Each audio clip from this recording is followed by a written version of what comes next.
Welcome back to another episode of the Resting Stitch Face podcast. I'm your host, Dr. Erin Sheffield with Dr. Sarah Harding. Welcome back. We are so excited for this guest today. This is Dr. Brendan Gallagher. He needs no introduction. You guys probably already know and love him, but Brendan, can you tell a little more about yourself for those people who may not be familiar with you? Of course, and thank you. I'm an oral surgeon on Long Island in New York, and I graduated a year ago from residency, went to Stony Brook Dental School, NYU, and Bellevue's oral surgery residency, did the 4-year track, not the 6-year. And since then, just been working, private practice, just trying to search for the dream, right? Do a lot of podcasting, a lot of social media, try to mentor, educate, and really kind of teach the public on the never-ending unknown. It seems like the public knows about dentistry, which is good and bad, especially when they think they know more about third molars. We'll get into that in a second. Yeah, Yes, definitely. for sure. Well, we like what you've been doing, and your visibility is strong. And I think that your relatability is really strong too. And it's been fun to watch you grow and see what kind of things you're putting out there. Thank you. Thanks, Dr. Yeah, Hart. yeah, of course. All right. So, Brendan, the first question I have for you: did you get your hospital privileges? Did I miss this? Did it all work out? Great question. Let me check my email. That's a great question. Let's let me just hit refresh. Real-time info here. There we go. Straight and to I'm the telling you source. this because I just got a nasty gram from the board because I don't have hospital privileges. And they're like, oh, by the way, we know we didn't ask you for this in your last update, but it's required. And oh, by the way, you do yourself well by figuring that out before we start our audits in June. And I'm like, I haven't, what, why? What? And I'm just so annoyed by it.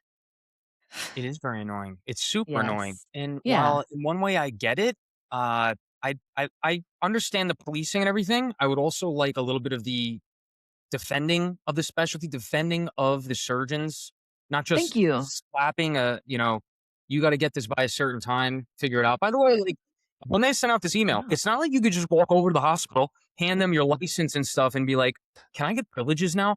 Since mid-February, I had to redo it again because I lost all the materials from the fall. So mid-February, March, April. This is the end of May now. It's been taking over 3 months to get these privileges. Literally yesterday, they had like their once a month administrators of the hospital meeting. When I cleared it a month ago, all like the blood work, the physical exam, all my clearance letters that took a month and a half to get in. And yesterday was the board meeting, and I was like, hey, so we got it. I literally emailed them at noon yesterday, and they emailed back, and they're like, yeah, we're going to send you your welcome letter tomorrow. It's after 4 p.m. here. They still haven't emailed that, and I need to email that letter to the American Board of Oral Surgery thing, and then they're finally going to let me know if I passed the board exam. So anyway, I wish they would reinforce, because a lot of us have to take free call in the hospitals to have the credentials and privileging and everything, and it's like, we owe bills to pay. Some people have massive debt to pay off with loans. How about they think about the surgeons that are in their specialty for once? And oh my God, it's even worse with the ADA as I talk to more and more dentists on the podcast. But anyway, I'm sorry to cut you off about that. My thought is I'm happy to do free work for patients. I'm not happy to do free work for a hospital. Sorry, not my jam. Amen. And Amen. also, when I'm looking into it here, I've got to pay some application fee and something fee to the hospital so that they can look at my stuff to see if they can put me on their whatever. And I'm like, screw this. Like what good does that do anybody? And oh, by the way, I'm not going to take call for you for free after I've already paid you to look at my application so you can For the put me privilege of Yeah, for the operating for privilege. free, Yeah, where you get poked with wires with someone from Hep C, because that's the demographic of people. I don't know. And for Anyway. listeners, you have to pay that application fee every year. At least we do here on Long Island. Yeah. And it's like $400. Sure, okay, it's not $4,000, but after a couple of years, that is $4,000. Yeah. Yeah. Well, For and sure. that's the other thing, right? Because I keep paying the board. So I finally took my boards because I gave in and finally did it. And then now I'm just paying every year them all this money, right? And I'm like, what do you do for me? What benefit do I have for this? What, I can put it on my business card, My husband's like, "Well, patients probably like that. They probably wanna if they choose between you and somebody that's not board certified, they'll probably choose you." And I'm like, "But they don't but not necessarily," you know? Right. There So, was an editorial in the journal that was talking about this old tale. Did anyone see this? Of a this, donkey and how this donkey was doing a really great job plowing the fields, and the owner realized if he fed the donkey a little less, he could still continue to plow the fields, but he made more money because it cost less. And he kept paying less and less and less until the donkey keeled over and died. And he'd said something like, basically blaming the donkey. Now I'm forgetting the exact punchline, and that just changes the story. But, like, if he could have just kept going another couple weeks, he could have got so much more out of him, and so I was like, "Wow, this is an interesting analogy." But then the poster ended up continuing talking about, so this is our specialty, and our specialty is changing completely, where we've got the dental alveolar office, private practice people, and then we've got the people carrying the load doing all the bigger stuff. And so how can we basically, I felt like it was shame people or strong arm them into doing the things so that our specialty stays the same. And my thought was like, "You're blaming the donkey. Like, what was the whole point of your story?" right, Because right, you're acknowledging that it's so hard for us to continue on, like, yeah, doing call for free and all these things where we're not getting compensated and it's really hard to manage. But then you're blaming us for not making it happen. Like, what can you do, like you said, to support us, make it easier, advocate for us getting paid or whatever it is so that it's more beneficial for us, is desirable? 'Cause I'm pretty sure if you paid enough, there's a lot of docs that would happily, pay themselves extra to help out, but it's just hard to give that up for nothing. And I was disappointed that that was the way that that article well, spun it, like, "So shame on all of you donkeys for dying." Every yeah, time. yeah, yeah. So now you can see how curmudgeon-y we are having been out of residency for greater than 10 years. Welcome.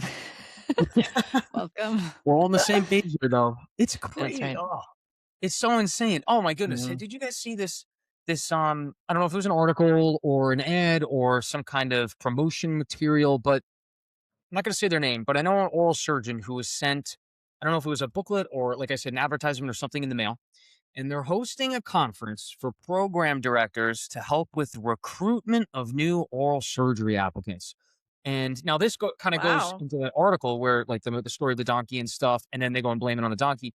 Now this is kind of like, no, no, we're not having a problem with recruitment. Everything's fine. Everything's fine. But by the way, we're going to host a conference for all the program directors to learn about recruitment. And Yeah. now so I think that's great. Those conferences now, whether it's on recruitment or the whole program experience and yada yada. But like, so do they have all the answers here? Are they recruiting anyone to join the conference with ideas? Are they just going to keep inviting everyone who's The because old they're guard. coming? Like, where's Yeah. the new fresh energy coming in of like, this is what we need? Why don't we try this idea differently? Why don't I try this idea? Like, so what's this conference going to be about? I don't know. I wasn't invited. I'm not. I If they like. want to invite us, we can come. We have Yeah. ideas. Yeah, But but they're yeah, gonna charge us this is $3,000 to be an that's attendee, true. where we're probably gonna be the ones with all the ideas, and then they're gonna it's just like the hospital, right? Yeah, This is Like, something. you can't Yeah. you can't have a level 1 trauma center unless you have an oral surgeon on the books, but you're not gonna pay me and you're actually gonna charge me. So, yeah, Mhm. yeah. How many Yeah. donkeys can we get to? This is the yeah, donkey conference. That's right. yeah. Right. Donkey Oh, Kong Prince. Well, this is something I'm super passionate about, is recruiting more women to our specialty. Like, if we're not having the numbers, this is a huge demographic that we're missing out on. More women are going to dental school than men. So if we feel like we need to be filling our spots, then let's do that. But I feel like someone in the Amos powers that be kind of chided me recently for, like, "Oh, Erin, you're like the women empowerment person, and Amos knows all about you." And they're not all happy about it type of thing, like You're like, "That's weird, they haven't reached out to ask for how I can help." right, and so it's like, well, I feel like they're missing a lot of opportunities. Like, I Mhm. think so much of the reason we just wanna say, women wanna take the easy route or they wanna stay home with their kids, so they're not choosing it, and that's part of it. Like, you go into dentistry for the lifestyle, most of those people aren't gonna be excited about doing the extra work and taking on, surgery residency and maybe even the after lifestyle. That is totally fine. That makes sense. But I think so much of it has to do with mentorship and Mhm. visibility. I did a research project in my residency on this, and it was amazing to see how much the views of oral surgery shifted from early dental students to graduating dental students in our class at Iowa. Where like they became much more interested in oral surgery when they had exposure to it, but there was so much nervousness about like, I don't know if I can do it. Can I manage a family? Or I hear all these things about how the men are so mean to you and it's not worth it. And so you Yeah. hear these, you just get enough of that. Where for me, I was brave enough to do it because there was one woman there on faculty. And when I talked to her, she encouraged me and she had children and she was making it work. And that was so helpful to see. And I could see myself in that where, okay, I like surgery. Could I do it? But I'm nervous. That push was what I needed, and if I didn't have her, I wouldn't have chose it. I really don't think I would have. Wait, this is such a great point. And actually, this I just want to build on this a little bit. Where Mhm. did you meet this person? Where was she a resident or an attending, or where? And what year was she? If she was a resident, She was an attending, okay, attending, so she was older, actually the younger, first child, program director at the time at the University of Iowa. program director. So that is so empowering. And did you Mhm. meet her in the dental school? Was it in the hospital? Was it an externship? Where was this? In the dental school because she was teaching, like, one of our, lower level oral surgery classes. Excellent. So this is the perfect point to build. My thing is, I can't tell you how many places, residency programs I've talked to, I've been at here at in my dental school's home program is associated with LIJ. They don't even have oral surgery residents in their dental school for the last couple of years now. Why Yeah, I not? heard Where that. they go? Yeah, What's going on here? Who's yeah. building? At NYU, every year there's only one or two residents at a time at the dental school, just in a two-chair clinic. The clinic's much bigger than that, but that's given to the oral surgery international Wow. students. They have four Mhm. chairs, but then on our side we have two chairs, and it's one or two residents at a time. And one of them's always on call. One of them's always taking covering two of the other hospitals at the same time. My point is, all these dental schools are losing the oral surgery residents, the attendings. Everyone's kind of run to the hospital for all these emergencies that we're covering for free, right? And now Yeah. the dental students are the ones missing out. They're not Mhm. meeting the relatable resident or attending or the program Mhm. director who's giving a lecture. They don't have time for lectures. They're not getting paid for lectures. They're not getting, right? This is where I want to go to that conference for. I want to say you need to reinforce in dental schools. You need to get residents back in the dental school. Maybe they don't want to. Suck it up. You need to give back and teach dental students what oral surgery residency is about, that they can do it, that they can have a family during it, that, the lifestyle is tough. You have Right. to work hard. But as a team, you will get through it. And all, Yeah. all they do is hear from the Prairie residents that all we're the gum butchers, we're the Yeah. we're the, the Yeah. butchers of the profession. But Yeah. that's what's going on. It's so funny, it's the same in my because I went to residency so I did dental school in South Carolina and then residency at Baylor in Dallas. And so in South Carolina, the oral surgery residency was over at the hospital. Not far, right across the little quad, you could walk through there, to get there. But they were rarely ever over in the undergrad clinics. Whereas when I went to Baylor, we were right down the hall. I mean, like from here to the end of my bedroom, essentially, and there we were always over. If we didn't have anything on the schedule, we were over in the undergrad clinic helping do stuff, taking teeth out, just answering questions. And it was so accessible. And I will say this, the level of confidence and the level of training of dental students at Baylor in the oral surgery realm was significantly stronger. Mhm. Significant. There were plenty of dental students that I wouldn't be upset if they were doing bigger cases, if they were doing full mouth extractions and alveoloplasties, if they were doing tori reductions, if they were doing things like that, because we were there and helping them do them and they were confident and comfortable doing it because we were always around. And so having that exposure is so important. Exactly. Exactly. That's my whole point about that. And you Mhm. just gave the solid example of the differences. And this will help with recruitment because who's actually coming into the oral surgery clinic from the dental student side to learn and assist and engage with the residents, engage with you as an attending who's not afraid of you to talk and like, hey, how's your day going to the attending? Like literally just something as simple as that. And then vice versa. When they're a resident, the attending could be like if they hear something better about a resident, it's like, hey, you were one of the most outgoing with good attitude personalities as a dental student. You were in the clinic all the time. What happened? And they're Mhm. going to go home down. Like I think this is really what it comes from. Another thing is idea I had is like on externships, spend a little more time with the dental students.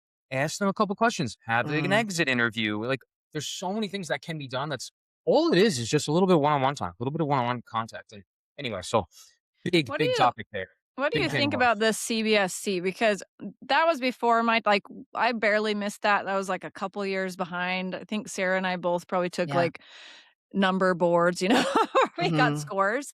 But Yeah. I am so grateful I didn't have to take that test because I think in the day, it used to be you could decide last minute to become an oral surgeon. You could decide after doing a Mhm. year on practice that you could come back. And now I feel like it's Yeah. so prohibitive. If you don't decide early, then you didn't have time to study and take this test and apply like on cycle. Um, I think if it were me as someone already out in practice and feeling like, oral surgery could be great and I was smart and I did well, I'd be like, no way am I studying for a test anymore. I'm done with that. Especially when you're not sure.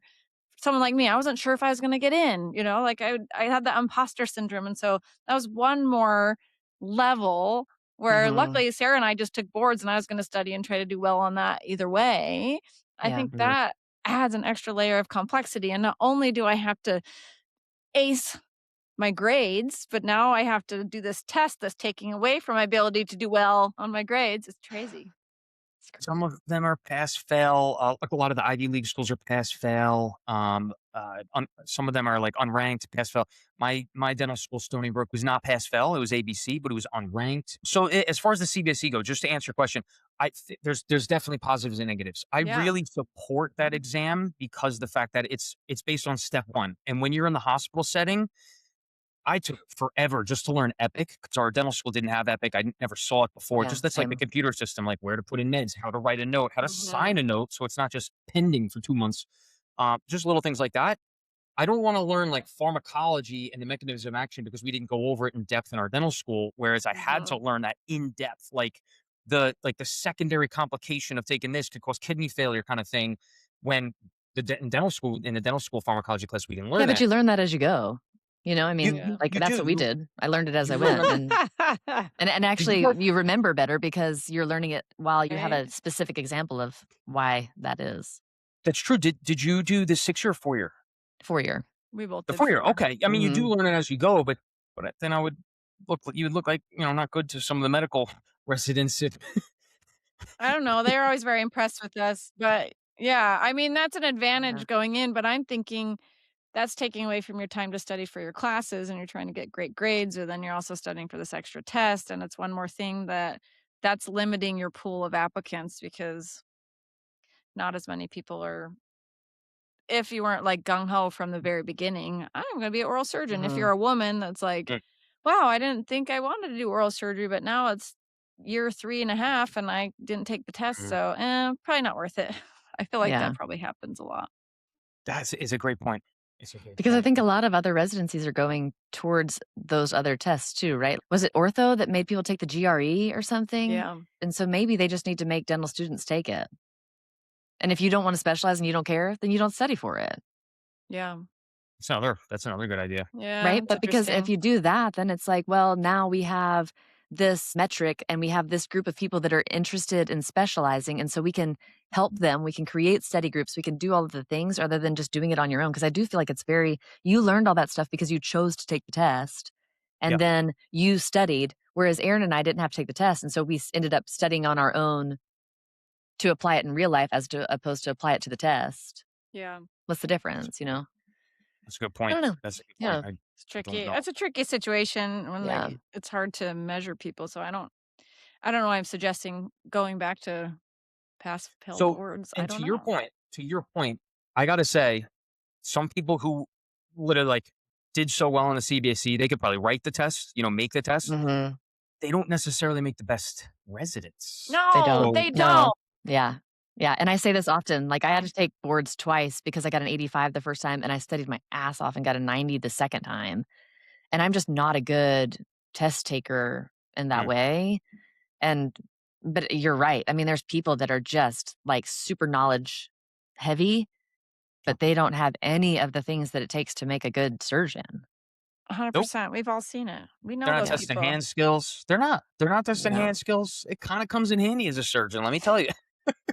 Or people skills, which Right. also comes in Yeah. handy. Yeah, Yeah. I mean, like, the top peop just because you made it to the top of your class doesn't necessarily mean you're gonna be the best surgeon, and that's also frustrating when like, I Mm. didn't get in the first time and, because I only applied to one place, and that's just foolish and probably not how you'd mentor all of your mentees, but, it's like sometimes the people that were at the top didn't necessarily do the best as a team member or whatever in the program. Yeah. It's frustrating, yeah. Yeah. It's tough. I'm glad we're all past that. All of you going Yeah. through it, bless you. Yeah. Finally So past it. Yeah. Yeah. I'm sorry, Doctor. What's the painting behind you? don't you I love gotta it? ask. Yeah. Oh It's really wow. pretty. Yeah. It reminds me of like the Avatar, the blue, Avatar Yeah. blue people. I like that. Who Yeah, made that? thanks. I don't know, all of my art is from all of my art I love it so much. All of my art is from, estate sales and consignment stores and stuff, so that's Awesome. yeah, here you That's go. so cool. You got another one? Oh wow. And I see a little avocado down there. Yep, always with the avocados. Nice snake That's plant. right. The snake plants are one of the top Yeah, air that's right. filtering plants, That's by the way. right. Yeah. Gotta do it. So give it to us straight up. How has a transition been from residency to the promised land of private practice? Has it been all you were sold and hoped for and you're living the dream? Or have there been some challenges that have been a little bit of a letdown? Like, give us like the full tea here. Mhm. The full tea. I don't know if I can do the full tea just yet, but I mean, you have to I keep your political, opinions safe or whatever. Yeah, but oh, this isn't political. This isn't no, political. I mean I'm like starting a new political just job in as far July. as, gotta be smart about how you say things sometimes, but Yeah, yeah, yeah, yeah. Not political at all. I'm just, you know how they say that sometimes your first, second jobs aren't your final ones, and Mhm. I had very high hopes. Very high hopes. I don't really want to go too far into it, but sure. yeah, just wasn't what I thought, and so this year I'm hoping for something closer towards what I thought the dream lifestyles and was. Mm. Same, brother, same. Yep, You just same. this So year? tricky. Well, yeah, I mean, I was in the Navy for 12 years, and then I got out about 3 years ago, and so when you're in the Navy, you don't get to choose, that's just what you get, right? Yeah, And yeah. then so getting out after that, like, you hear the same things, right? Like, it may not be your first job out, it's usually not gonna be where you stay, but you think, "Well, but I think I know who I am as a surgeon, and I think that I know how I'm gonna land," but you don't. You don't know.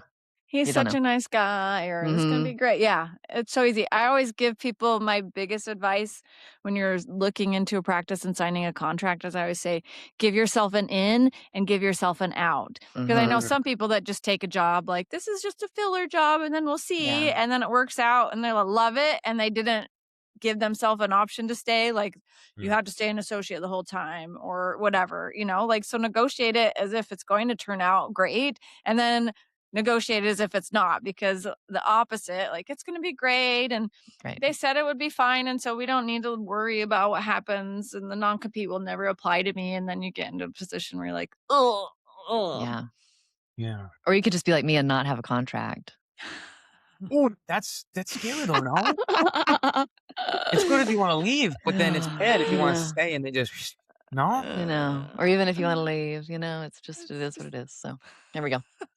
Life The lessons learned here on the here, Resting right Stitch Face here, yeah, podcast. you're welcome. So Yes. one thing that you showed was and I sent Erin this, you said something about it was like a count of your day, and it was like 75 surgeries and this, and I was like, "What is he doing?" His main target audience is these young dental students or residents, and I'm like, "I hope he's telling them that he's just hungry because he's just fresh out and this is not a sustainable life, and this is not how you're gonna survive burnout.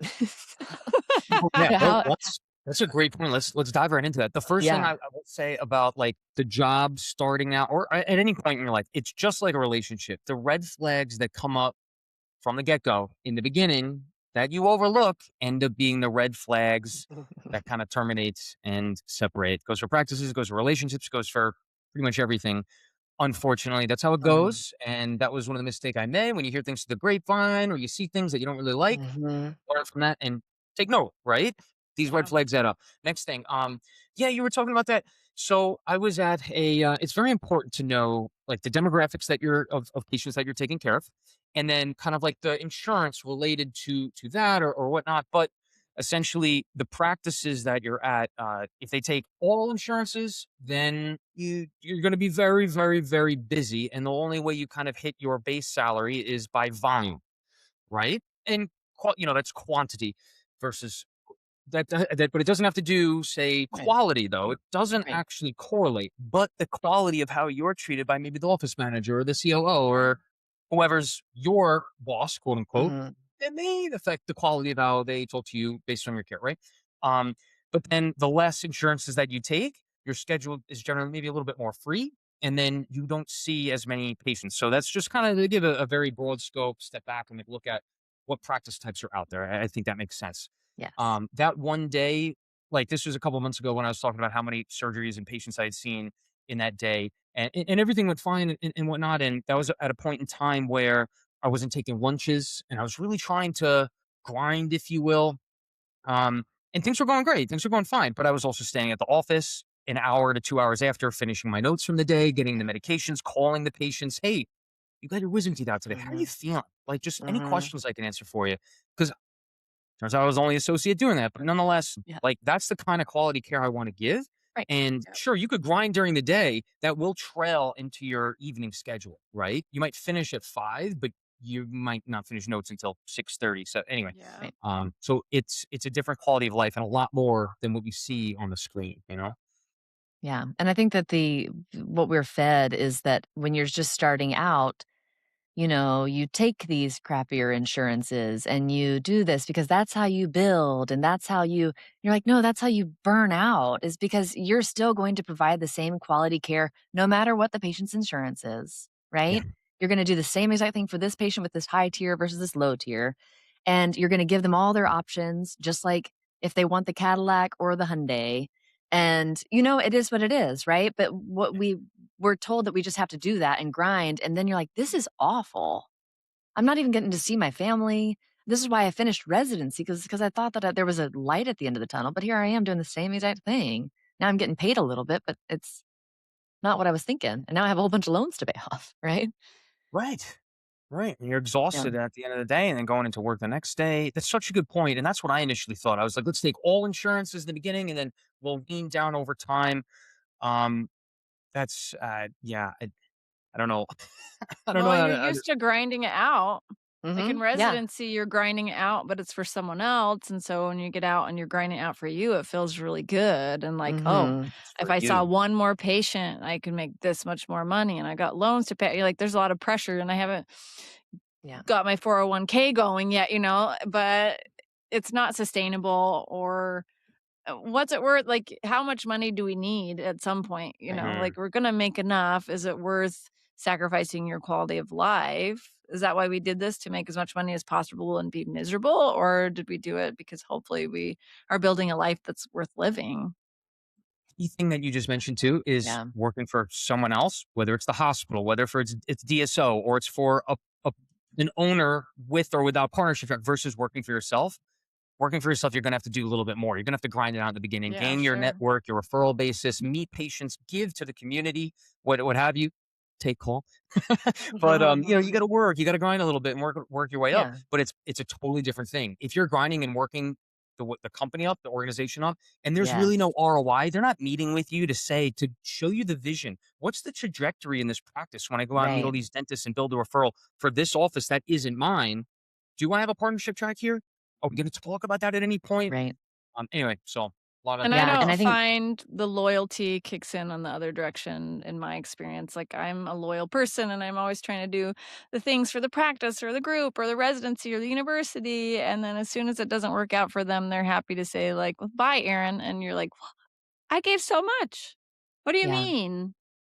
Yeah, and I find too that the whole, "Well, you're gonna take the lower level insurances because we're gonna appease these referrals so that they'll send me better cases because you're taking care of these other patients that they can't find somebody else to take care of, but I don't wanna bingo. take care of them because, like, that hurts my bottom line, but you doing it, in fact, increases my bottom line, but not your compensation, my compensation." You're like, Yes. "Great." And just to piggyback on that, this is a story of a friend where you're working in the same office as a boss, and the boss is taking all the higher insurance paying or fee for certain out of network patients.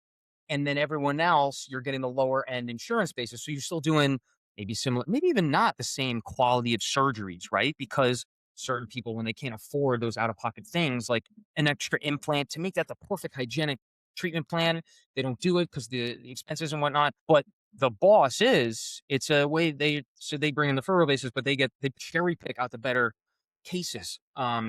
And that's their prerogative, right? As a practice owner, that's your prerogative. You can do that, but just understand that that is not a good long-term strategy, right? You have to Like, keep if your you're trying to associates. build and grow, right. And it has to be clear. Like, if that's your model, Mhm. then you need to be open about that because your associate's not going to be happy if it's not how it's framed. If you come in eyes wide open that that's the model, then that's a whole other deal. Mhm. Yeah, that's Exactly, fair. exactly. Something else that was frustrating with, so we took on a lot of Medicaid. It was great because I mean, it was a loaded schedule every day. It was very full, a lot of volume and everything. I got a lot of reps in, quote unquote. I got to see and treat a lot of people in the community that were literally traveling 2 hours away when we're Wow. only one of like 3 to 5 offices in the county that take Medicaid. However, on the other end of it, when a patient comes in, it's like the referral says 5 teeth. And it's like, "Great, hey, we're gonna help you out today." But no, no, no. I only want this one removed today. This is the only one Mhm. causing me pain. I can't tell This is you Mhm. how so many. hard for me. Oh my god, it breaks my, like, I get it. Look, you're in pain over here, but it's like we're going to do that. And guess what? Look at this. This one's got a worse periapical radiolucency over on this side. I'm gonna see you in 2 months about this one. Sure enough, 3 months later, they're back. Yep. Mhm. You're right, doc. But only this one now. Come on. Yeah. Well, and it's like your informed consent has to go out the roof because then you're like, okay, but you understand this is what was sent to me for me to handle. And I'm even seeing more than what's on the referral. And you're only doing this little bit, but I know that all of this is going to blow up. And I don't want you to come back to me and say, well, why didn't you take care of it? And so you have to document that you had these conversations and that they understand that these other things are big problems and that they have decided not to take care of it today. My other issue is that the dentists don't put it on the referral. They're like, "It's Mhm. on for emergency, so I'm just gonna say that one," and they come in and they've got 6 different root tips, and I didn't prepare for that appointment because it's a single tooth local, and you're like, "Oh, why isn't this tooth?" I didn't prepare for, like, getting x-rays and talking it through and just, Yeah. Well, and then like they don't want a pano because they got a PA taken of that one tooth, but you're looking in there and you're like, wait, no, no, no." Yeah. I don't need a Panorex. I have X-rays from the old office. What's it? Well, where are they? They didn't email to you? No, they didn't email it to oh, they us. get I so know that they upset. gave it to you though. They Where said they is were it? going to. They said they were going to. You don't have it? And half the time I'm like, "I have it." I'm looking at it and they're, like, freaking Can out. you just "I text them didn't right get now it and get yet." them to send it over? Oh yeah, I got your dentist from 2.5 hours away, right on speed dial right here. It's not like Yeah. they're busy, right? Oh, but Right. every day, and then it's an argument. It's a They're like, "Oh, I Friday don't every need it." time. Yeah, it's a Yeah. Friday. It's a Friday. They come in like this. Well, it wasn't hurting me 2 weeks ago, and then this happened last night. Yeah. Mhm. Anyway, Yeah. anyway, Sounds like the it's the joys. same in California and New York and the Midwest. We've got it covered Yep. across the board. People are people, Yep. man. Yeah. Oh, So, Brennan, one of the things that we talk about a lot on our podcast is the myth of work life balance and how to do it all without having to really do it all, I guess, or finding what's good for you. So we know that you are engaged and getting married. And thank so you. as a man, oral surgeon, do you think about Aaron's wanting this tea. Do you think about uh, decisions that you make now, like where I'm gonna go practice, how I'm gonna practice, how I'm gonna set up my life, do you think about that and how that's gonna affect your family planning, for example? Or like, not Mhm. necessarily kids right away, but like how is that gonna blend with my wife's schedule? And then if we do want to have kids, like how will that go? And do you think about that stuff? Oh yeah. Well, how do you know I'm a man? But yeah, no, I'm kidding. I'm kidding. I'm kidding. Well, I I'm in California, so I don't. Yeah. is such a good question because obviously we think like I get into discussions I had on Max Face Mads the other week talking about this. Like I had no idea sometimes young women feel like they might be a little insecure in the OR just putting on eyeliner because what if the attending sees and calls you out in the middle of the OR and like you're scrubbing in and it's I some things that I've never considered because I've never thought about it. I've never been in that Right. situation. I don't wear eyeliner or mascara, whatever it was that we were talking about. Yeah. But yes, there are absolutely some considerations because it's like, so my fiance is in marketing. She's a marketing strategist, right? And it's predominantly remote, although like weeks like this week, she's got to go into the office 3 times. But as far as like family life is very important to both of us, and we're planning to have kids in the future. And so I need to be there at least I need to pull my weight. I need to take my fair share. And we started to notice that very early on in residency, right? Not with kids, but like if I am there, what can I do to take some of the burden off her? I don't cook. She's an outstanding cook. I wash the dishes then, and I tell her, like, literally just, "You better not touch a dish. I'm gonna get there and clean them tonight. Just save them for me." You know what I mean? So, I think it's having the communication with your partner, having the self-awareness for me to say, "I can't cook. I'm not gonna cook." It's like, I will burn it before we even, like, consider this again. Um, but I will wash the dishes. I'm fine with doing that. You know what I mean? I might take a little longer, whatever. I think self-awareness is say, look at your strengths, look at your weaknesses, go all in on the strengths to help out, pull your weight.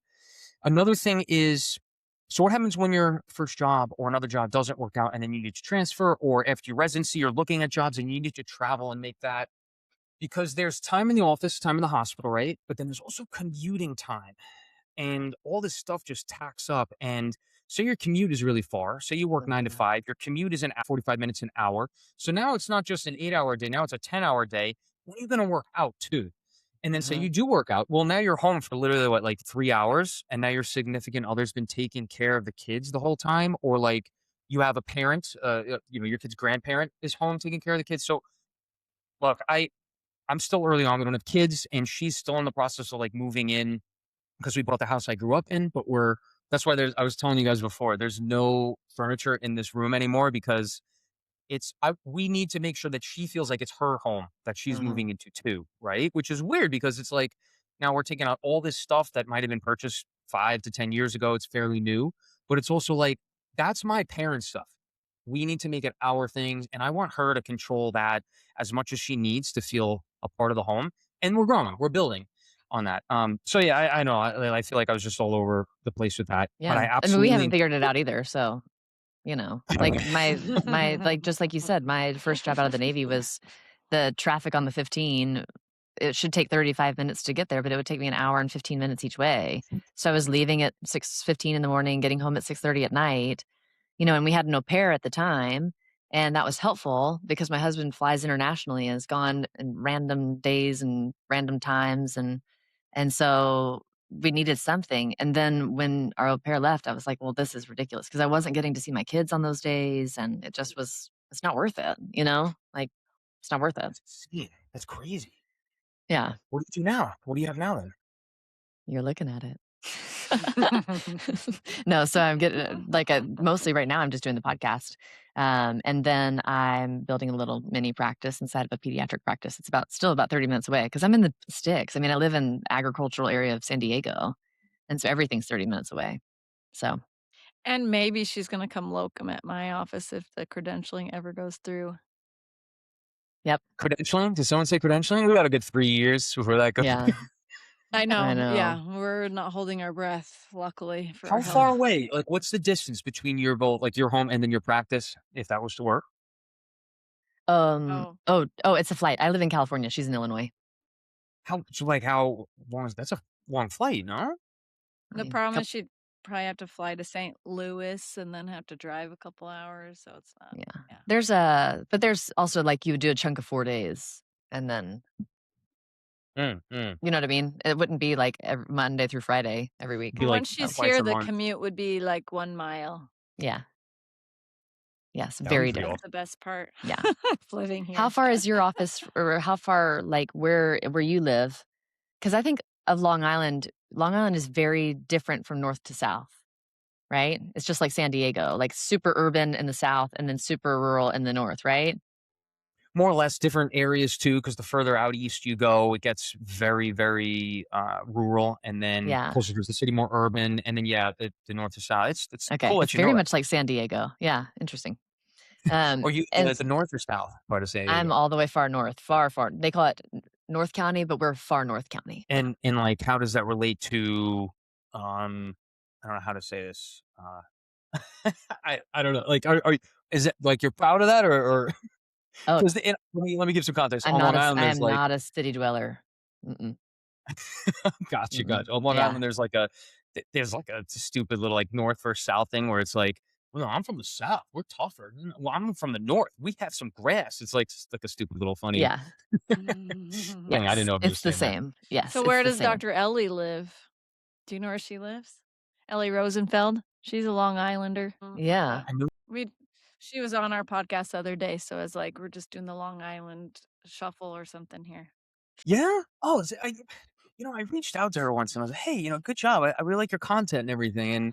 And I'm not trying to put her on blast and everything, but I Put her just on got kind of like, blast. hey, thanks. Like I followed her and everything. I was like, hey, you got some great content. I love what you're doing. Very educational. This is when she had like 2,000 followers or anything. And it's just like, oh, thanks. What can I say? She really likes us. Yeah. She's a busy gal. Yeah. What's there not to like?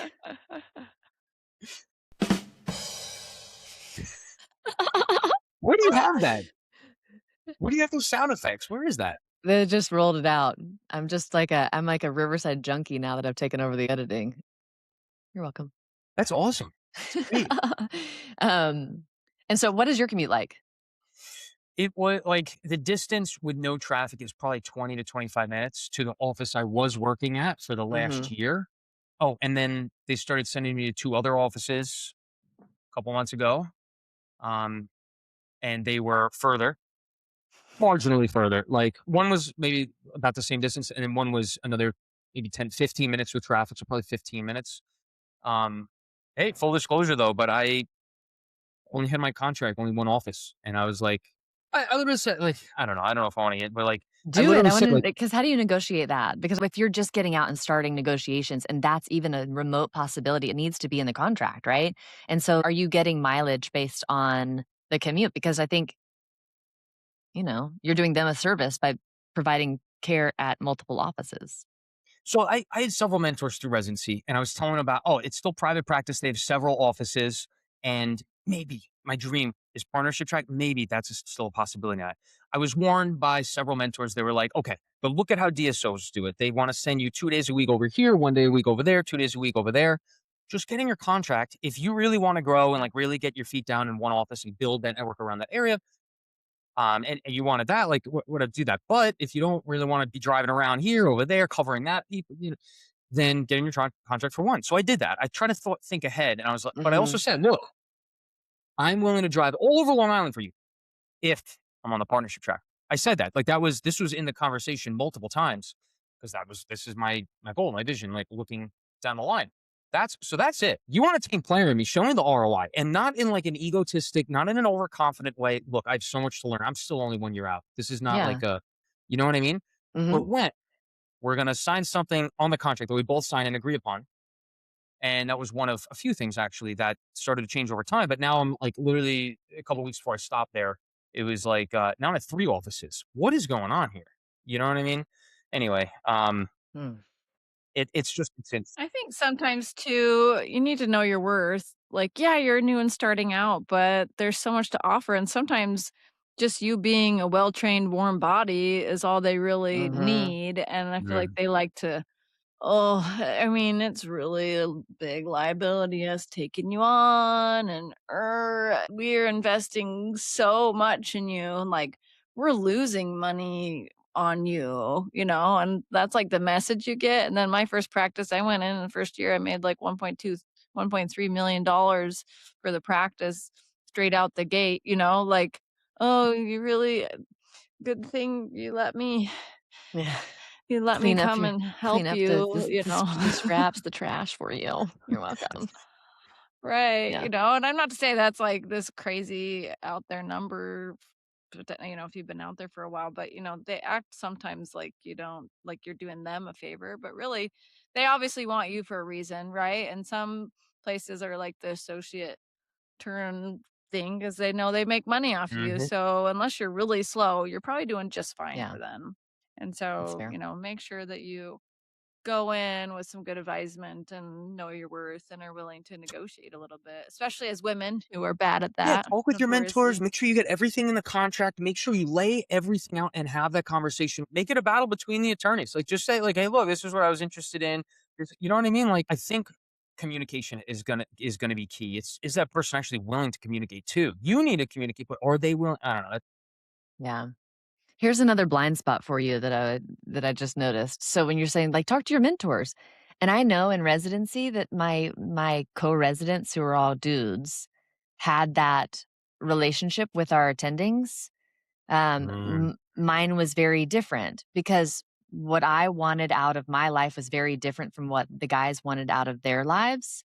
And so when you say, talk to your mentors, for us, and Erin, correct me if I'm wrong, I think it's a little bit more difficult to find those people and to have those conversations because if you're like, well, I don't want to do that full grind that you guys all want to do. I want to make sure that I have time to go to my kids' things, if I this, that, and the other, right?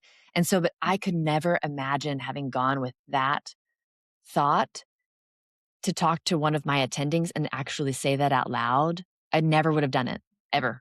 ooh, that's a great Yeah. point. Yeah. Because they would have looked Yeah, at of you like you had four course. heads. Like, Yeah. what you don't want to? Yeah. Yeah. Mm. And so you aren't able to get that advisement. And so that's why we're doing what we're doing here is because like we want the ability to Yeah. be mentors and have that advisement and educate people that not every person that finishes oral surgery residency is doing the exact same thing, right? Yes. Yeah.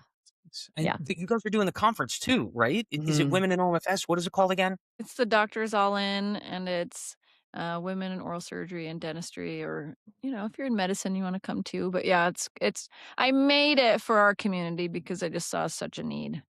You know, there's just Can you Mhm. throw out such all a the lack. information on like the how to get involved with that? How to like just for listeners because like you said, this is the space for true Yeah. mentorship to find the Yeah. people that need exactly what you're giving. Can you could you just get all the information on the next conference, the last conference, like if you can? Yeah. I mean, we've talked about it on the last episode too, and we'll Yeah. continue to plug it. So we talk about it all the time. And so it's doctorsallin.com is the website. And we just opened we look at me. Erin just opened up thanks. It's totally not my thing at all. It's totally Erin. And she's just opened up the registration for next year. So February 26th through 28th at Miraval in Austin.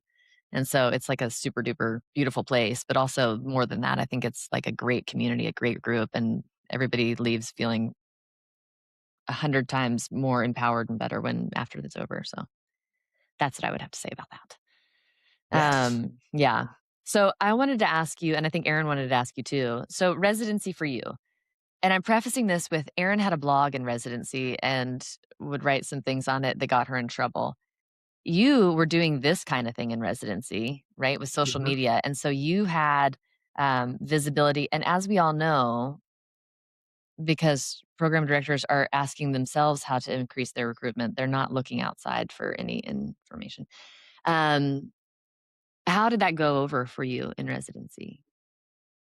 Well, let me start by saying I had a program director who understood what social media was, like the I guess the Okay. power and influence and just exposure in it, which is great. And first and foremost, would protect her residents. If anything came push to shove, she would just kind of like ruffle the like calm the waters, if you will. Not Mhm. wouldn't want no ripples in the water, which would just blanket everything and help. But everything underneath that blanket, the residents in the program, other attendings in the program, not so hot. Not a great experience with making social media content on the case of the day or a kid subway surfing and, the train went over the car, and I get on social media and say like, guys, don't subway surf. I'm seeing this in the hospital. Just trying to like give basic information. Everyone was talking about Right. subway surfing was a hot thing on TikTok like 3 years ago. I didn't hear one person say like, hey, probably not a good idea, kids. Right. Yeah, it's common sense, but it's also like, this is what's going on right now. How about we Yeah. get a surgeon online just to say like, guys, you got to be kidding me. Let's look for Yeah. something else to do. Like try like Yeah. count jelly Here's beans. what I your don't know. face will look like afterwards. Or like that, You right? can't get that Like, on the news. Yeah. right. So, yeah, I don't know. When people are obviously like, not on your side in residency, you can be in a really malignant program. You could be in a really teamwork oriented program. You could have certain residents they got your back to the death. There could be certain residents that are just trying to get out as quickly as possible and maybe throw you under the bus so that they Oh, I shine. wouldn't do that. Yeah. Um, I was just trying you to get guys are out of there. marvelous. I had a countdown, a daily countdown.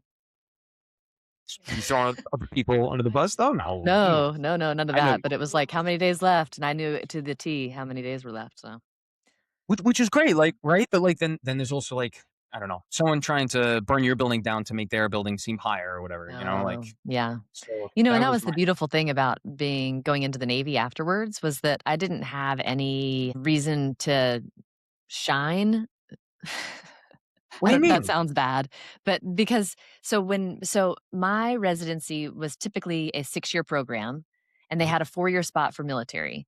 And mm, so but my year, so I had 2 guys supposed to finish med school and then come join me, and then but one of the guys didn't pass step 1, I think, and so he got kicked out of the residency, so it was just me and a 6-year, so that was my running mate. And I thought it was really wonderful because I was going into the military and he was planning to go on to fellowship. And so we had great dynamic, and we were also able to pull in our juniors and have them taking on a lot more responsibility. Whereas before that, it was always the chiefs that wanted to operate together, but we made a deal that we would never operate together. I think we did one case together. wow, But we'd always have a junior, and so we really built up our people below us, in order to make our program that much stronger, right? Which was right? really great because it wasn't like I was trying to get, everything because, I'm not sure if I'll ever get this opportunity again because I was going in the Navy, you know what I mean? And so I knew that there were opportunities that I would have that I wouldn't have if I was going right into private practice. And so I thought that was a really special dynamic that we had because we were able to do that. I I don't agree, know. I think it is, that's excellent, Yeah. but that also came down to you guys, you know what I Yeah. mean? And if this program was there any change in leadership? No, right? Oh, I had 4 program directors in my time there. So, yes, lots. Wow. Oh, Mhm. wow, wow, wow. Yeah. Huh, Yeah. We had the same that's chairman throughout, but the 4 different program directors. Yeah, and then we brought in a guy that did cancer, and that brings not just cancer patients, but also cancer into the program. And sometimes. hold on, I got it. There it is. And so, that was a real challenge. That was something we really had to fight against because that energy into the program Mhm. was malignant, right? And so we really had to stand firm on what we were planning to do. So, yeah. It was good though. I don't know That's what such a got me great off on point. that tangent, but there it is. You're welcome. Yeah, the leadership trickles down into the program, Oh, and the right. residents year to year, well, their personalities and attitudes may change drastically, and that will affect the culture and environment of the program every day. The learning environment as well as the surgical environment. How well or how often or how not as often you operate it. How well you're taught in the OR. If you're doing it for a year, you're going to learn a lot more than just watching it for a year. Yeah. So that's totally get it. So how did you decide to start doing all of the social media? You just saw a need for it, or how did you do it? What was your thought process? Um, well, first I gotta say you guys are awesome. I feel like we could just chat all day long. I love it. I absolutely love it. So thank you guys for one. And Thanks. number two, like to answer your question, there wasn't a lot of information about like surgery, the residency experience, the dental Mhm. school, dental student to resident experience or transition or route. And I mean, that's what social media is. It's really just another space of visibility. And as these algorithms continue to change over time, you will be given from the algorithm what you're searching for. So people, they have so many. I get asked the same question every day. Like, is my DAT good enough? Is my GPA? Is my ranking good enough for oral surgery? How's my CBSE? Will I get an interview with this? And most of these answers are just like, I don't know the rest of your application. Or like, I mean, normally that would be good, but I don't know what your letters of recommendation are like, right? And it's like, but that's more information. I'm like, oh yeah, I didn't think about my letters of recommendation. It's just I think mentorship, I think social media is a great platform. It's like pipelines. They allow you to connect with people that Mhm. are looking for it. And same thing with trolls. If people are looking to troll certain people, that's Yeah. gonna happen too. You just gotta have thick skin. I don't know. I wanted to get out there and to answer the question, through dental school, we created, me and my buddy created social media pages, students of dentistry, elite dentists, and top dental practices, and among a number of others. But like that was for throughout dental school for 3.5 years. We were Oh, just featuring wow. other people throughout the country. And I didn't start actually making my own social media content until after I'd matched to oral surgery residency. And I was like, look, I just want to help and give back and like make a couple videos that maybe it brings some insight, or it's like it helps someone with an open lockjaw, or it makes someone laugh and chuckle because it's like Mhm. I don't know, you won't get sent home in residency unless you have COVID or poop your pants, or like Yeah. people found that funny. And like maybe I Yeah. look like a douchebag surgeon, but in another way, it's like, guys, let's relax. Let's Right. joke a little But bit there's here, right? so much funny stuff that happens in the resident room and, like, happens in residency, and you just like, I have this treasure trove in my brain of it, and I'm so glad that you're putting some of this stuff out here because it's, like, this just so funny, you know? Yeah, like Well, yeah, what was that? What was that? I think it was so brave of you to do it in residency because, again, I just think there's so much judgment and there's so much hierarchy. And the thing I kinda landed on, because I keep being like, "Why does it seem so offensive, so threatening to academic Mhm. people or, like, the old" I call them the old guard kind of people. Why is it so bothersome? Like, my partner told me, like, you shouldn't be on social media, it's such a liability," like, why are they so angry sometimes angry about it? Why are they so unsupportive? And I realized, maybe I'm wrong, tell me what you think, but I think so much comes down to authority had to be given, Mhm. Mhm. right? You had to get your authority from jumping through the hoops, progressing year by year through like suddenly you're chief and it's like I remember one of our chiefs said like never question me as if like that's a safe or good thing. Like, okay, you've been here for 4 years, you never have to be questioned. Yes. But Right. there's a definite hierarchy, and then there's like assistant professor, and then there's tenured professor, and there's vice chair, and there's department head. There's all of these things, and you have to collect your ribbons at the Amos meeting or whatever before you're allowed to speak. That's been how it's been for decades, right? And now all of a sudden, some little guy named Brendan can start talking about orthodontic surgery online, and people are paying attention to him and they're asking him questions instead of me. And maybe they're even paying him some cash. Like, I think you can take the authority for yourself and you don't have to be given it anymore. And I think that's incredibly threatening to just the system, which has been very hierarchical. That's a great point. Yeah. I agree. I think that has a huge thing to do with it, which is Yeah. frustrating. It's like sometimes things change, and it makes it more accessible for people for information, the mentorship and education. So it's there's a lot of bad, but it's a lot of good that comes of it. You know.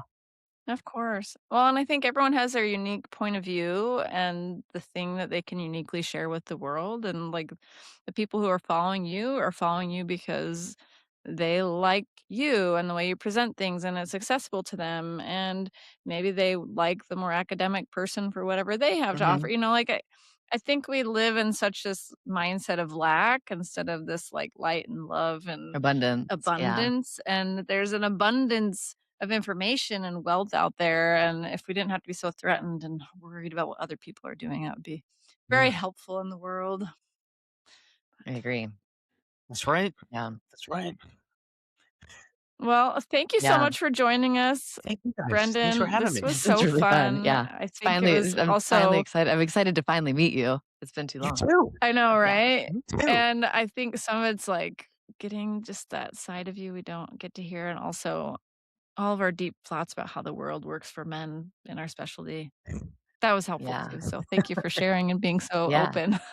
Thank you guys. Thank you guys. Hey, did you want So, to? can you let our, listeners know how we can find you, Sure. online? I mean, so I guess like I'm on Instagram at Dr. Gallagher.